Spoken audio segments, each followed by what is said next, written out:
जय हिंद साथियों बहुत सारे बच्चों का यह बार बार कमेंट आ रहा था, बार बार यही प्रश्न था कि सर डीवी के बारे में बताइए, डॉक्यूमेंट वेरिफिकेशन में रेलवे ग्रुप डी में कौन कौन से कागजात चाहिए। तो अभी ज़्यादा टेंशन आप लोग मत लीजिए, क्योंकि सबसे पहले तो आपका मेरिट लिस्ट जारी होगा, उसके बाद ही आपका डीवी और मेडिकल होता है। तो साथियों आपको पता है कि आपने आईटीआई पे डाला होगा, कुछ लोग मैट्रिक लेवल की तो भर्ती थी ही, तो मैट्रिक संबंधित सारे कागजात लगेंगे। बाकी आप जिस कैटेगरी से आप बिलोंग करते हैं वो कागजात लगेंगे, क्योंकि आपको कुछ छूट चाहिए। तो सबसे पहले तो आईटीआई वालों की बात करेंगे। तो जो आईटीआई वाले हैं उनको वो मार्कशीट देना होता है। दूसरा बात करेंगे जो मैट्रिक लेवल पर इस फॉर्म को डाले हैं, उनके लिए मैं बताना चाहूँगा, उनको सिर्फ और सिर्फ मैट्रिक का मार्कशीट, मूल प्रमाण पत्र चाहिए। साथ ही साथ डोमिसाइल यानी आवासीय सभी को चाहिए, डोमिसाइल सभी को चाहिए, मैट्रिक का मार्कशीट, मूल प्रमाण पत्र सभी को चाहिए। अगली बात, यदि आप जनरल कैटेगरी से बिलोंग करते हैं तो आपको कोई कागजात देने नहीं होंगे। आधार कार्ड का आपको जीरोक्स लगेगा, फोटो लगेंगे, ये सभी को चाहिए। आधार कार्ड, जीरोक्स और फोटो सभी को लगेंगे। और दूसरी बात, डोमिसाइल सभी को लगेंगे। अब आप जनरल कैटेगरी से बिलोंग करते हैं तो आपको इसके अलावा कुछ विशेष नहीं देना है। यदि आप उसी में ईडब्ल्यूएस डाले हुए हैं तो आपको ईडब्ल्यूएस सर्टिफिकेट आपको देना होगा, चाहे आपका अनुमंडल से हो या ब्लॉक से हो। हालांकि सेंट्रल वाला मांगता है, कोई दिक्कत नहीं है। यदि ब्लॉक लेवल तक भी आपका है तो कोई दिक्कत नहीं है। और दूसरी बात, आप ओबीसी जाति से तो आपको ओबीसी का आपको सर्टिफिकेट देना होगा। और यदि आप ईबीसी कैटेगरी से बिलोंग करते हैं तो आपको ईबीसी का चाहिए। अब आप कैटेगरी में आते हो एसटी एससी में, तो उसके लिए आपको एसटी एससी वाला आपको देना होगा। अभी इसके अलावा और कोई कागजात आपको लगते नहीं है।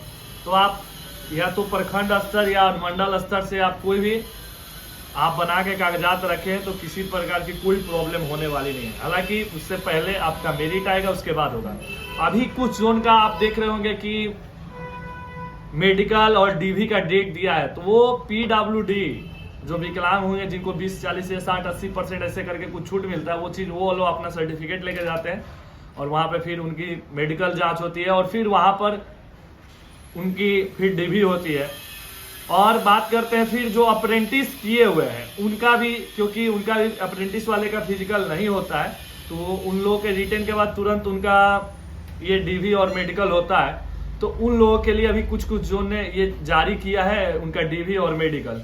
तो साथियों यही सारे कागजात लगेंगे और इसके अलावा कुछ नहीं लगते हैं। तो यदि आप पीडब्ल्यूडी यानी आप हैं, आप विकलांग हैं, तो आप कितना परसेंट है, क्या है, आपके पास ये कागजात होगा तो उसको बस लेके जाना है। बाकी मैंने जो बात बताई आप सभी को, ये मैट्रिक का मार्कशीट, मूल प्रमाण पत्र, ये सभी को चाहिए। यदि आप आईटीआई लगाएं उसमें तो आप फॉर्म डालते समय तो आईटीआई का आपको मार्कशीट ले जाना होगा। बाकी डोमिसाइल यानी आवासीय सभी को लगाना होगा। आधार कार्ड, फोटो सभी को लगेंगे, वो चाहे कोई भी हो। अब बात करते हैं, यदि आप ईडब्ल्यूएस है तो आपको ईडब्ल्यूएस सर्टिफिकेट चाहिए, ओबीसी से है तो ओबीसी चाहिए, आप ईबीसी में है तो ईबीसी वाला सर्टिफिकेट चाहिए, और आप कैटेगरी में आते हैं एसटी एससी तो वो आपको चाहिए। तो साथियों ये हमारी मुख्य सूचना आप सभी रेलवे ग्रुप डी अभ्यर्थियों के लिए रही। चलिए उम्मीद करते हैं कि बाकी जो भाई फिजिकल की तैयारी में जुटे हैं, क्योंकि अभी भी बहुत सारे जोनों का फिजिकल बाकी है, तो उन सभी को पूरी टीम गुरुजी की ओर से सबसे पहले ढेरों सारी शुभकामना, बधाई कि वो भाई भी क्वालिफाई करे।